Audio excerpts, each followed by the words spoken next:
முதலமைச்சர் அவர்களுக்கும் திருவண்ணாமலை மாவட்டம் கலெக்டர் அவர்களுக்கும் எங்களுடைய வணக்கங்கள். நாங்கள் இங்கே வந்து எங்கள் தாத்தா காலத்துலேருந்து வசித்து வருகிறோம்.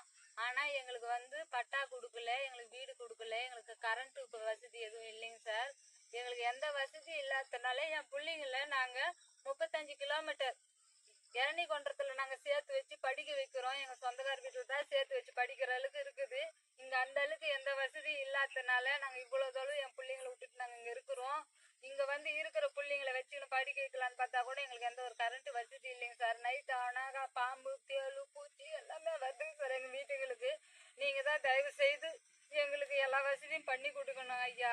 உங்களை விட்டால் எங்களுக்கு யாரும் கிடையாது. நாங்கள் எல்லாருக்கையிலையும் ஏதோ மனுவெல்லாம் கொடுத்து பார்த்துட்டோம். ஆனால் எங்களுக்கு எதுவும் நல்ல பாடு கிடையாது. யாரும் எங்களை கவனிக்கல, எங்களை யாரும் பார்க்கலைங்க சார். நீங்கள் தான் சார் முயற்சி பண்ணி எங்களுக்கு பார்க்கணும்.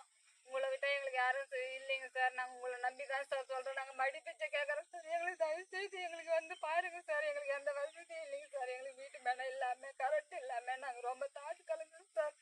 எங்களை பாருங்க நைட்டில் இந்த குழந்தைங்களை வச்சுக்கணுங்க பாருங்க சார். எவ்வளோ வர குழந்தைங்கள்லாம் வச்சுன்னு இருக்கிறோம். பாம்பு, பூச்சி, தேளு வருது. நாங்கள் என்ன சார் பண்ண முடியும்? எங்களுக்கு இந்த இருட்டில் நாங்கள் என்ன சார் பண்ண முடியும்? தயவு செய்து நீங்கள் எங்களை பாருங்க சார். எங்களுக்கு எதனா தேவை, எங்களுக்கு உதவி செய்யுங்க சார். ஐயா, திருவண்ணாமலை மாவட்ட கலெக்டருக்கு வணக்கம். நாங்கள் 5 தலைமுறையா இந்த ஊர்ல இருக்கிறோம் சார். இந்த சேராப்பூம் கிராமத்துல எங்களுக்கு எந்த வசதியும் இல்லை. நாங்கள் இந்த 5 தலைமுறையா எங்க பேர பிள்ளைங்கலேருந்து எங்க அப்பா அத்தா இதுலேருந்து எங்களுக்கு குழந்தைங்கள நான் படிக்க வச்சேன். படிக்க வச்சதுனால பொழுது போனா எழுதுறதுக்கு கரண்ட் இல்லை சார். நாங்க இவ்வளவு வறுமையிலே இருந்து இப்பவும் எங்க குழந்தை என் பேர பிள்ளைங்களும் படிக்கல. அந்த அளவுக்கு இப்போதைக்கு அளவுக்கு படிப்பு இல்லைன்னா எதுவும் நடக்கல ஐயா. நாங்க இப்ப படிப்பு இல்லாம நாங்க அந்த நாள்ல எப்படி இருந்தாங்களோ எங்க பெரியவங்க, அதே மாதிரி நாங்க இப்பயும் இருந்தா என் பேர பிள்ளைங்க என் பிள்ளைங்கல இருந்து இருந்தா எப்படி சார் நடக்கிறது? நாங்க எப்படி படிக்கிறது சார்? எங்களுக்கு வீடு வசதி இல்லை, பட்டா வசதி இல்லை, எங்களுக்கு கரண்ட் வசதி இல்லை சார். நாங்க ஒரு ஏரி ஒதுக்கல கிடக்கணும் சார். எங்களுக்கு யாருமே நல்லதை செய்யறது இல்லை சார். எங்களுக்கு இப்போ அதோ வரான்னு வருவாங்க, பாப்பாங்க, போயிடுவாங்க. ரெண்டாவது எங்களை யாரு என்னான்னு கேக்குது சார். தண்ணி இப்ப பெஞ்ச மழைக்கு கூட வீடு பூரா ஓதத்துல சார். எங்களுக்கு நாங்க ஈரத்துல இந்த பிள்ளைங்களை வச்சுன்னு கிடக்கணும் சார். நேற்று கூட வந்தவாசி குமார் டாக்டர் என் குழந்தை பேர பிள்ளை தூக்கின்னு ஓடுறோம் சார். ராத்திரி 8 மணிக்கு.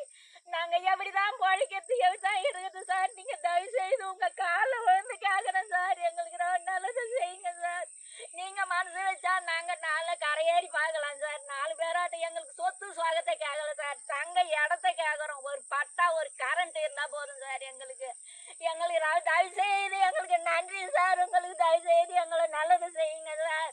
நான் உங்க காலில் விழுந்து வணங்குறேன் சார். எங்களுக்கு பிச்சை போடுங்க சார். என் பேர பிள்ளைங்களா நாங்க இந்த கல்லோகத்துல இப்படியே வச்சுக்கிறோம் சார். நாங்க என்ன சார் பண்ண முடியும்?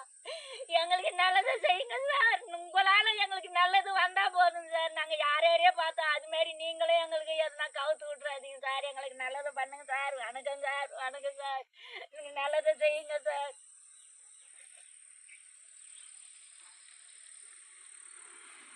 அப்படியே அந்த ஊட்ட ஒரு 8 பார்த்துருவோம்.